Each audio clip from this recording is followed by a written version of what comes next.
If I sound pissed in this video, it's because I am. I was cheated out of $50,000. Ms. Kiff invited me onto his game show called Schooled, and by some miracle, I won. After winning that episode, I later found out that I would be invited back to compete in the finals for the grand prize of $50,000. What I didn't realize is that someone I would be competing against was someone who not only cheated on his qualifying episode, but cheated all the way throughout the finals until the last question and called his mother and bragged about winning on stream in front of nearly 100,000 people. To make it worse, this is somebody who I admired all throughout college and lied about cheating up until the CEO of the organization that put on the show called him out very aggressively. So if this sounds like the sort of thing you're interested in hearing about, enjoy the video.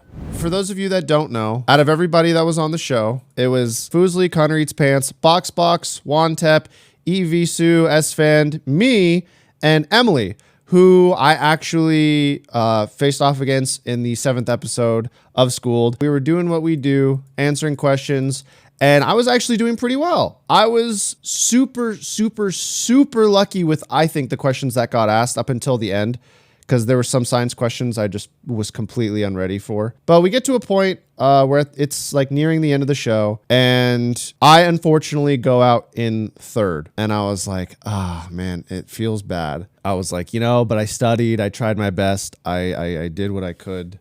It is what it is. It comes down to EE and Extra Emily. And honestly, I was really excited because I was like, you know what? I've been put on to this Extra Emily girl. I've been checking out her content for the last little bit. I've seen her attitude towards streaming and how she carries herself on stream. And I just have to admit, like right now, I think she is a better streamer than I am. If you were to take the both of us and make us street performers and performing out to just a complete random audience of people who don't know us, I think that she would probably pull in a bigger audience than I would.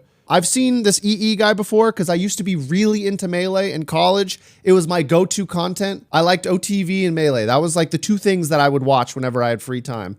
And so I was like, I know this EE guy, I know he's funny, but I'm getting a weird vibe. And so I was like, whatever. I want Emily to win because I'm closer to her, and naturally you're going to pull for the people that you know a little bit better. She's doing her thing. They're going back and forth on questions. She's absolutely snappy quick on answering the math ones. On the science ones, she kind of knows them. On the history ones, she's like, well, hopefully I get it. It goes back and forth in this final between Extra Emily and EE. And then eventually they ask a question about who wrote the social contract. So Emily puts Karl Marx, which I believe he comes from I think he was like a communist. But I was like, yeah, that's a pretty good guess. Makes sense. And who did you put, EE? He writes down Jean-Jacques Rousseau, French philosopher. And that is the correct answer. EE wins. And EE ends up winning. He pops off. He does this thing. EE wins.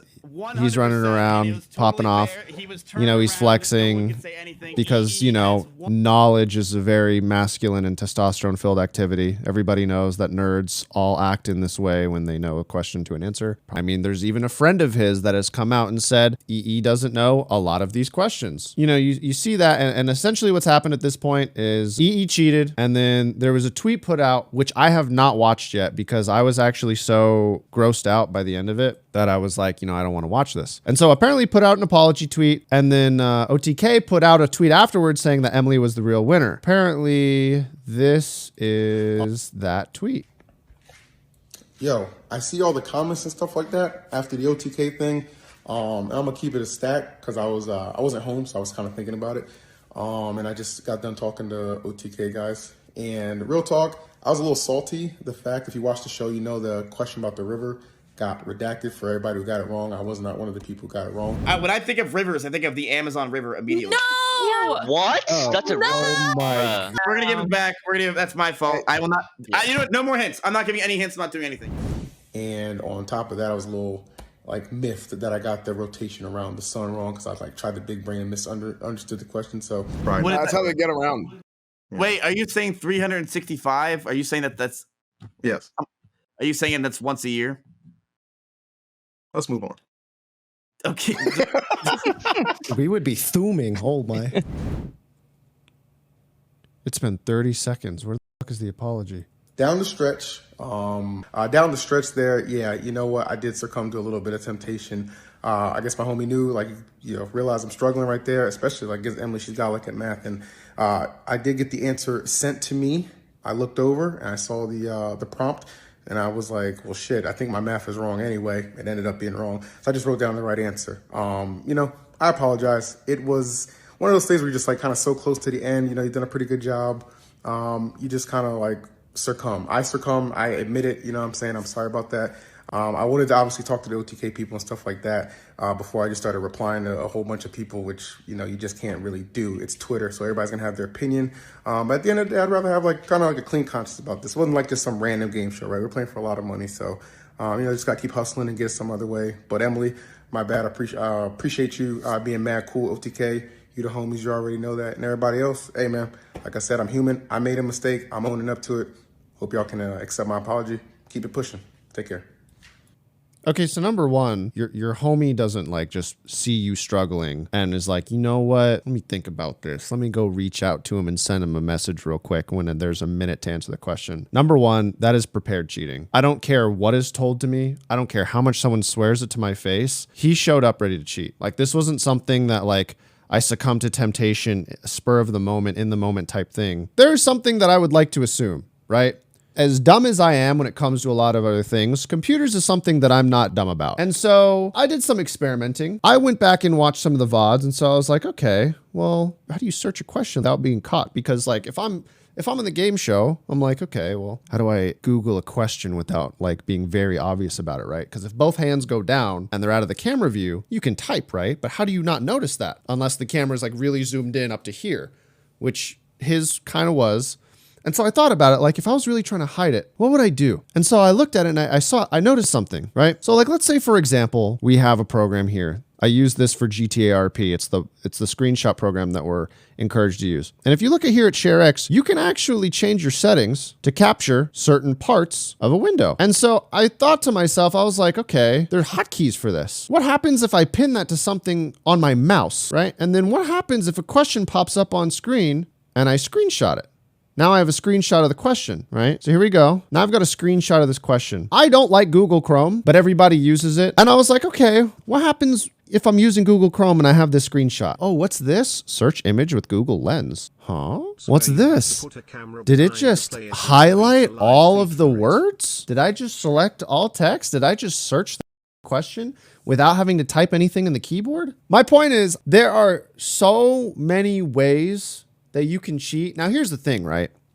I still think when you are cheating, unless you are really cold-blooded, there is a vibe you give off when you're cheating. No matter how flawless you try to execute it, no matter how perfect you try to do it, there is just a vibe that you give off. Could you get away with it? I think you could. And so coming back to the thing that I see here, number one, being mad about the Amazon question, apparently, like he got it wrong, but apparently I got the Amazon question right. Because at first when he said, Miskiff was like, oh yeah, it's the biggest river in the world. And I was like, the biggest river in the world is the Nile. And the question that was asked was, what is the river that puts the most water out into the ocean? The Nile is mostly inland. And even though it's like the longest or biggest river, I was like, I don't think it's the fucking Nile. My point is, when Miskiff gave that hint, it was a very troll hint that made everyone get the question wrong. And the thing that EE here is like, I'm miffed about it because I got it right, but we gave that chance to everybody. I was like, I'm pretty miffed about it too. But I agree that Miskiff's hint was a little bit troll, and so that I don't think it's fair to give everybody an X there. It is hard for me to not think about the butterfly effect of like, well, what happens if we did count that question, right? Then it's you and me in the finals.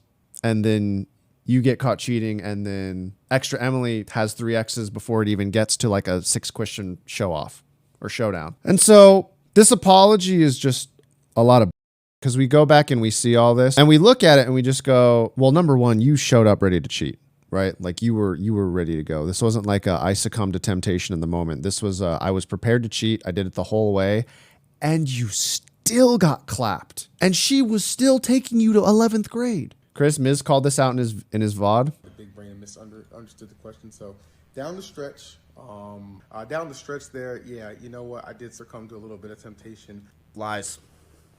Sorry, it's a lie. We caught EE cheating like 15 times, so it's a lie. He cheated about 15 times. Total lie. We also... Here's the problem, chap. we are 95% positive when it comes to cheating. We have 90%, 95% belief in someone cheating. And we can't say 100%, and that's the biggest problem with me ever believing someone's cheating. Every time the show ended, we'd always have some idea of who cheated. And the thing is, we can't really do or say anything because we only have 95% bias.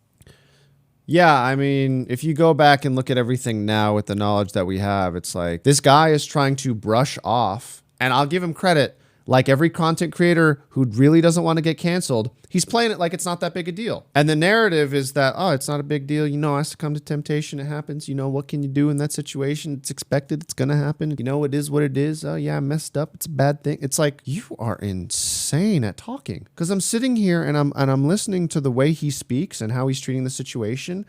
And I'm like, I'm genuinely becoming upset. And the reason I'm getting so upset is because, you know what? If Twitch really is a world where everything's made up and the points don't matter, right? If we're actually going to treat this like just a giant game show and not just like, and I'm not just talking about school, I'm just like, you know what? I'm just going to go be a psychopath. Like, just sign me up for like some improv acting classes from like Keemstar or some shit. Because we are constantly rewarding the people on the internet that are just not real people. And you know what? I guess it makes sense, because who wants to go on the internet and then just see the same old thing? It's like we want to see extra Emily's, which I'm totally cool with, right? I'm glad that she's doing well. Or we want to see the Leafies. Who else has been deplatformed? The Keemstars. We just want to see crazy. We want to see that we react to in a way where it's just like, there's no way that's real. And the reason why I'm like upset is because I'm seeing this guy stream getting tons of viewers. He catches an 80,000 viewer raid. There, people are probably going to forgive him. People are probably just going to move on. People are going to be like, you know, it is what it is, right? Maybe he even gains an extra like 50, 100 viewers because he gets all this exposure. People know who he is now other than just a Smash commentator. At the end of the day, him cheating and